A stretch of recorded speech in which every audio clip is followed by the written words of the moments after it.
Sem fé é impossível agradar a Deus. Hebreus 11:6. Sem fé é impossível agradar a Deus.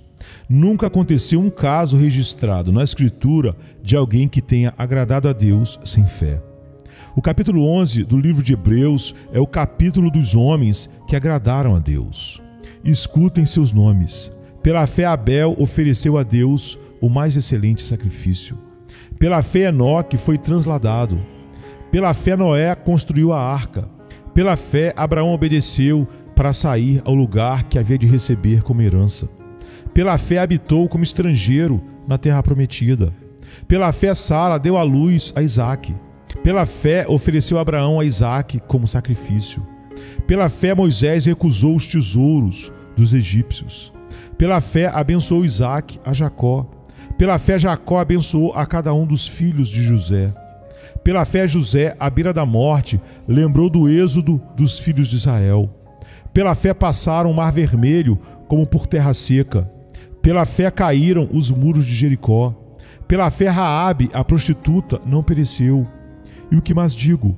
Porque o tempo me faltaria, contando de Gideão, de Baraque, de Sansão, de Jefté, de Davi, assim como de Samuel e dos profetas. Todos esses foram homens de fé. Outros que são mencionados nas Escrituras também fizeram algo, mas Deus não os aceitou.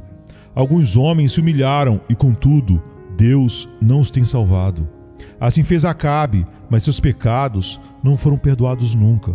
Muitos homens têm se arrependido e, mesmo assim, não foram salvos, porque seu arrependimento nunca foi correto. Judas se arrependeu, foi e se enforcou, e, contudo, não foi salvo. Alguns homens confessaram seus pecados e não foram salvos. Saul fez assim. Ele disse a Davi: "Tenho pecado, Davi, filho meu." E ainda assim, continuou como antes. Multidões têm confessado o nome de Cristo e feito muitas coisas maravilhosas, mas, no entanto, nunca agradaram a Deus. Por esta simples razão, não tiveram fé verdadeira.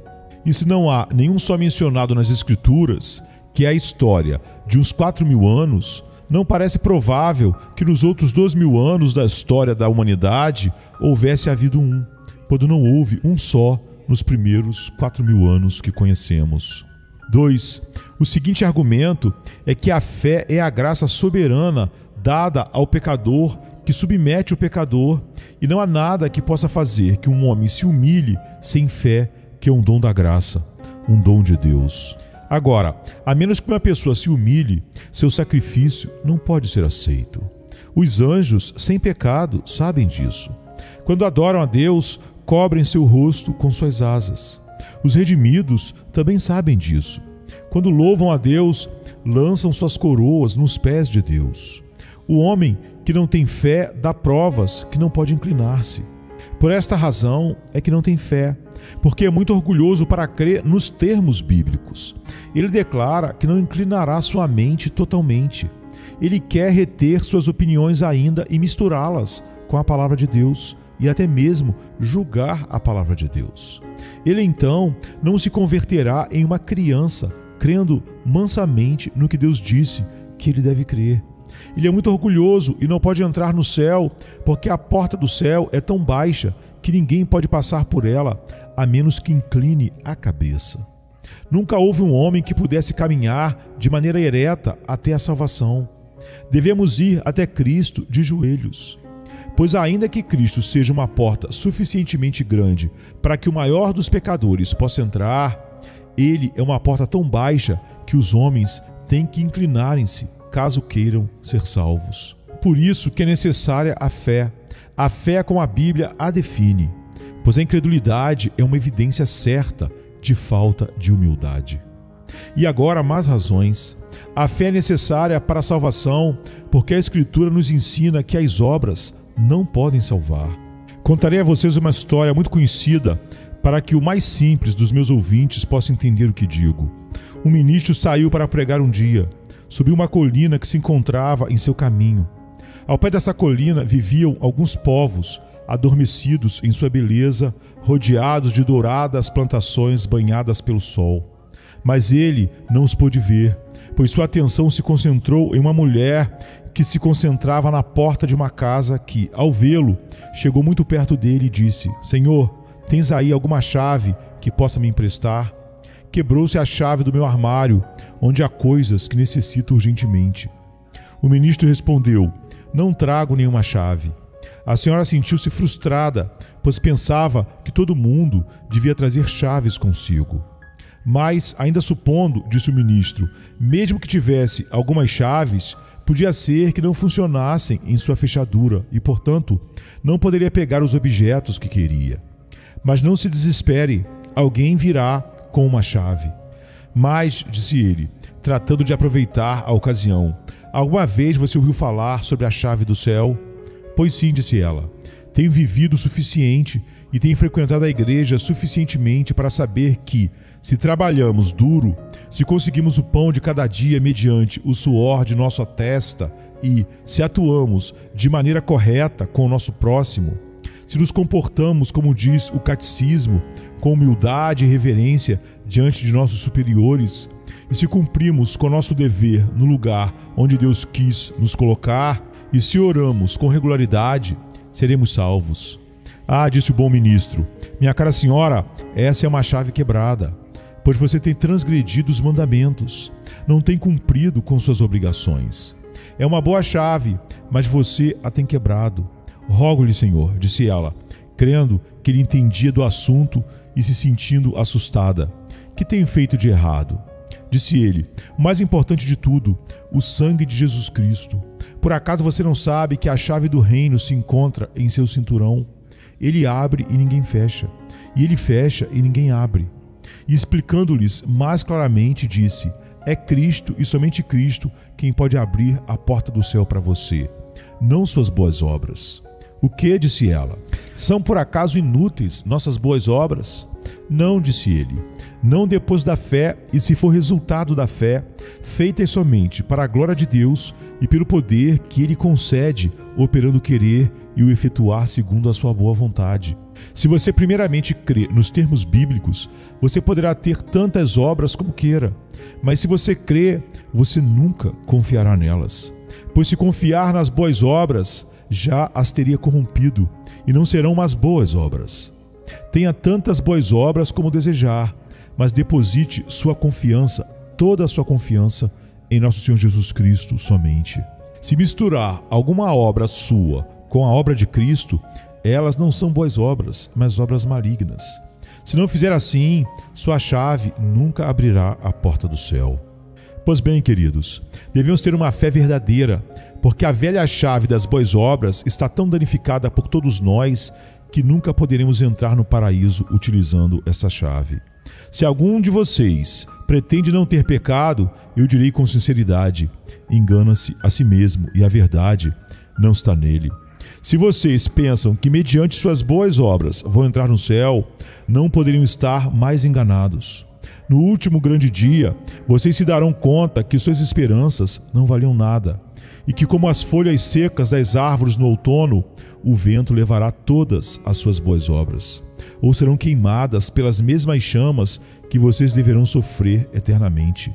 Cuidem sempre de suas boas obras, façam-nas depois da fé e lembre-se, o caminho para a salvação é simplesmente crer em Jesus Cristo. Outra vez digo, sem fé é impossível serem salvos e agradar a Deus, porque sem fé não há união com Cristo, e a união com Cristo é indispensável para a nossa salvação. Se eu chego diante do trono de Deus com minhas orações, elas nunca serão respondidas, a menos que leve a Cristo comigo. Os habitantes de um antigo reino, os molossos, quando não podiam obter um favor do seu rei, empregavam um método muito singular. Pegavam o único filho do rei em seus braços e, caindo de joelhos, exclamavam: ó rei, por teu filho, concede-nos o que lhe pedimos.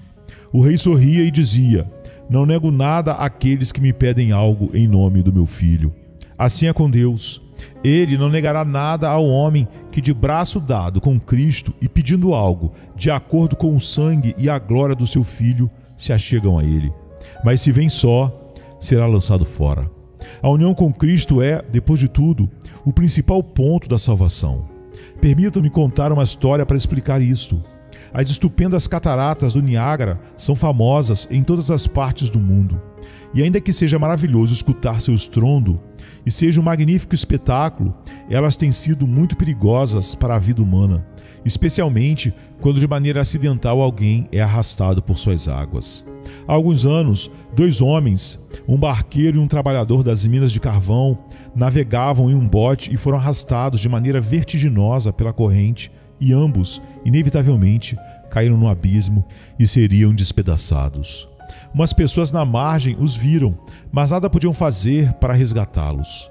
Finalmente, a um dos 2 homens lançaram uma corda, a qual ele se agarrou. No mesmo instante que a corda chegou em suas mãos, um tronco passou flutuando perto do outro homem. O imprudente e confundido barqueiro, em vez de pegar a corda que já estava com seu companheiro, se agarrou no tronco. Foi um erro fatal. Ambos estavam em perigo iminente, mas o companheiro foi arrastado até a margem porque pôde agarrar-se na corda que as pessoas que estavam em terra firme seguravam, enquanto que o outro, agarrando ao tronco, foi arrastado irremediavelmente e nunca mais se soube dele. Vocês não veem nessa história uma ilustração prática? A fé nos une a Cristo. Cristo está na margem do rio, segurando a corda da fé, e se nós nos agarramos nela com a mão da confiança, Ele nos levará até a margem. Mas nossas boas obras, sem nenhum vínculo com Cristo, são arrastadas até o abismo da mais terrível desesperação. Não importa quão forte nos agarremos a essas boas obras, não poderemos nos salvar o mínimo possível. Seguramente, vocês percebem o que quero mostrar-lhes. Alguns põem objeções às minhas ilustrações. Eu as seguirei utilizando até que eles cansem de se opor. A verdade nunca é proclamada com mais poder aos homens do que quando se diz a eles como Cristo também fez. Uma história de certo homem com 2 filhos, ou de certo proprietário que saiu da viagem e dividiu sua fortuna e deu a um homem 10 talentos e a outro homem 1 talento. A fé, então, é a união com Cristo. Tratem de alcançá-la, pois, se não o fizerem, agarrados às suas boas obras, serão arrastados pela correnteza. Abracem suas obras e se afundarão no abismo, perdidos, porque suas boas obras não estão unidas a Cristo, nem foram feitas somente para a glória dele e não têm vínculo nenhum com o bendito Redentor. Mas você, pobre pecador, carregado com todo o seu pecado, se a corda rodeia teu corpo e Cristo a sustenta, não temas, como dizem os versos, sua honra está comprometida a salvar a pior de suas ovelhas.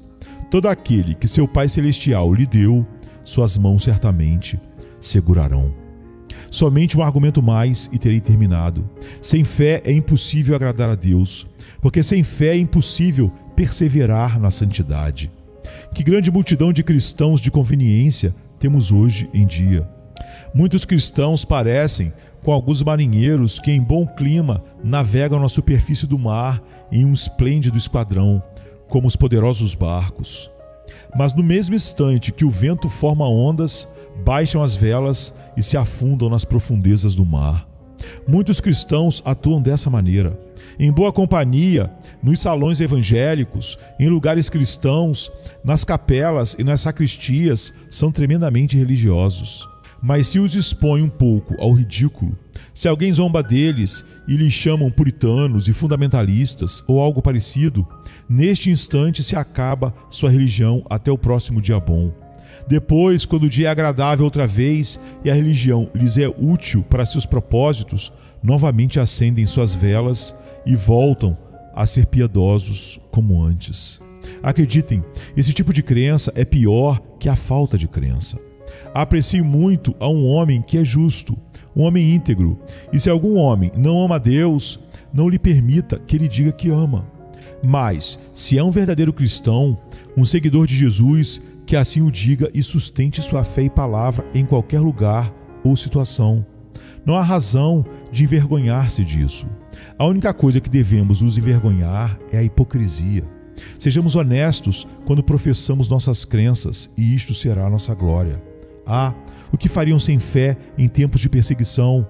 Vocês, pessoas boas entre aspas e piedosas entre aspas e sem fé verdadeira, O que fariam se a forca fosse colocada novamente para perseguir os cristãos de Smithfield e se novamente os santos do Senhor fossem jogados na fogueira até virarem cinzas?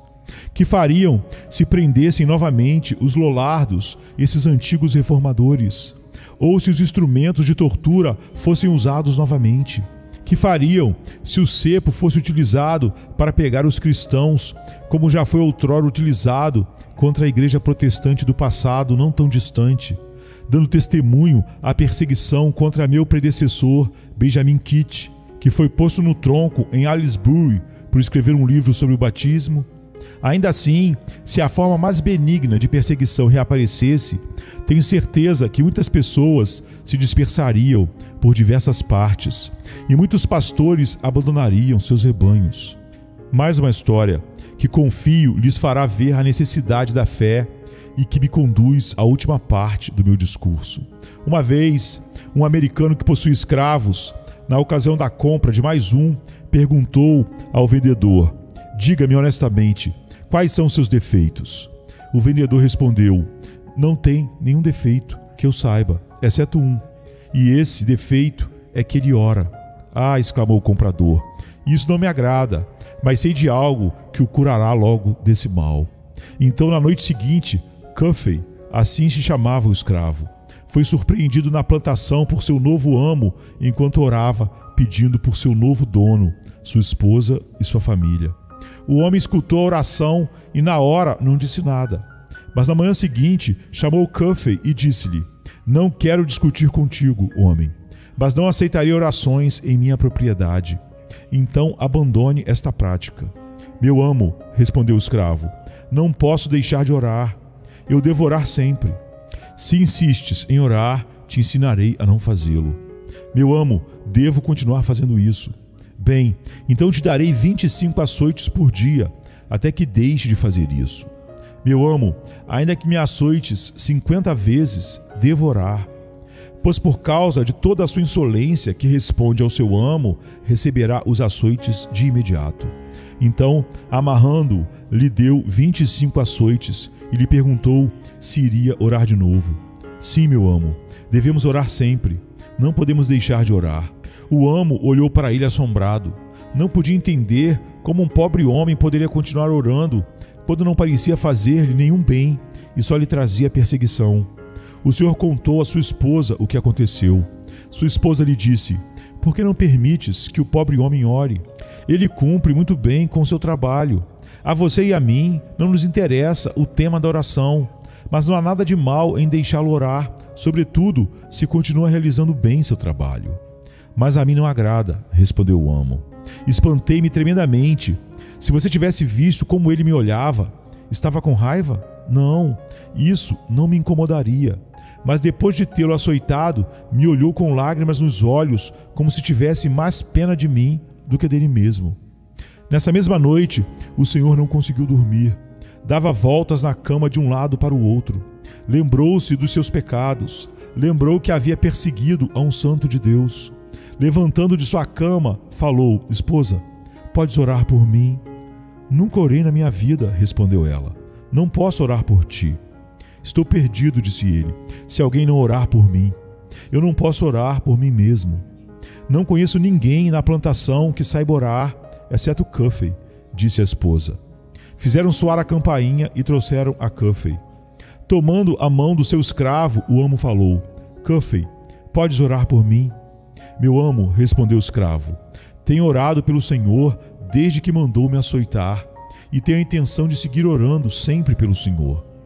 Cuffey pôs-se de joelhos e derramou sua alma em lágrimas, e tanto a esposa como o marido foram convertidos. Este homem escravizado não poderia conseguir isso sem fé. Sem fé, não teria sustentado sua decisão e teria exclamado: "Meu amo, neste momento deixo de orar. Odeio os açoites do homem branco." Mas por causa da perseverança de sua fé, o Senhor o honrou e deu-lhe a alma do seu amo em recompensa. E agora, como conclusão, a pergunta vital: querido, você tem fé? Crê no Senhor Jesus Cristo de todo o seu coração? Crê em todas as doutrinas que mostram sua obra, a grande salvação por graça? Se é assim, então pode confiar que é salvo. Sim, você pode concluir com absoluta certeza que nunca haverá a perdição. Tem fé? Ajudo-lhe a responder esta pergunta. Vou lhe submeter a 3 provas que serão muito breves, para que não se canse, e logo nos despediremos. Quem tem fé renunciou sua justiça própria. Se você põe um átomo de confiança em si mesmo, não tem nenhuma fé. Se põe uma partícula de confiança em qualquer outra coisa que não seja a obra de Cristo, não tem fé. Se confia em suas obras, essas obras são anticristo. E Cristo e anticristo não podem estar juntos. Para Cristo é tudo ou nada. Ele deve ser o Salvador suficiente ou não o será completamente. Se tem fé, então pode dizer como dizem os versos: nada em minhas mãos trago, somente à cruz me agarro. A fé verdadeira pode ser reconhecida por isso. Expressa uma grande estima, amor e deleite em alegria indizível pela pessoa de Cristo. As grandes doutrinas da graça que exaltam somente a Cristo. Ama a Cristo, daria a tua vida por Ele, busca servi-lo, ama o povo de Deus. Pode dizer como dizem os versos: Jesus, amo o teu nome encantador, és música para meu ouvido. Se você não ama a Cristo, então não crê nele, pois crer em Cristo produz amor. E ainda digo mais: aquele que tem fé verdadeira terá submissão verdadeira. Se o homem diz ter fé e não se submete à vontade de Cristo como seu Senhor, está mentindo. Se alguém declara crer em Cristo e não vive uma vida santa, mente. Ainda que não confiemos nas boas obras, em nossa obediência e submissão, sabemos que a fé sempre gera essas coisas como seu fruto inevitável. A fé gera santidade. E não tem como produzir nada de bom se não ama a Cristo. As bênçãos de Deus são dadas com ambas as mãos, são duplas. Com uma mão ele dá o perdão, com a outra mão sempre dá a santidade. E nenhum homem pode ter uma bênção sem a outra. E agora, meus queridos, devo me colocar de joelhos e implorar a vocês, em nome de Cristo, que responda cada uma destas perguntas no silêncio do seu quarto. Você tem fé? Responda, sim ou não. Por favor, não digas não sei ou não me importa. Um dia você vai se importar quando a terra tremer e o mundo se sacudir de um lado para o outro. Você se importará quando Deus lhe chamar a juízo e condenar aos incrédulos e aos ímpios. Sejais sábio, que se importe agora. Se algum de vocês sente que necessita de Cristo, rogo a vocês, em nome de Jesus, que busque fé nele, que é exaltado nas alturas, para dar arrependimento e remissão dos pecados. E se ele lhe deu arrependimento, lhe dará também a remissão de pecados. Pecadores que conhecem seus pecados, creiam no Senhor Jesus Cristo e serão salvos. Descansem no seu amor e em seu sangue, em sua obra e em sua morte, em seus sofrimentos e em seus méritos. E se assim vocês fizerem, jamais cairão, mas serão salvos agora e serão salvos nesse grande dia, quando não ser salvo será verdadeiramente terrível. Convertei-vos, porque morrereis, casa de Israel. Descansem nele, toquem nas orlas de suas vestes e serão salvos. Que Deus os ajude a fazerem assim, por Cristo, nosso Senhor. Sem fé é impossível agradar a Deus. Hebreus 11, 6.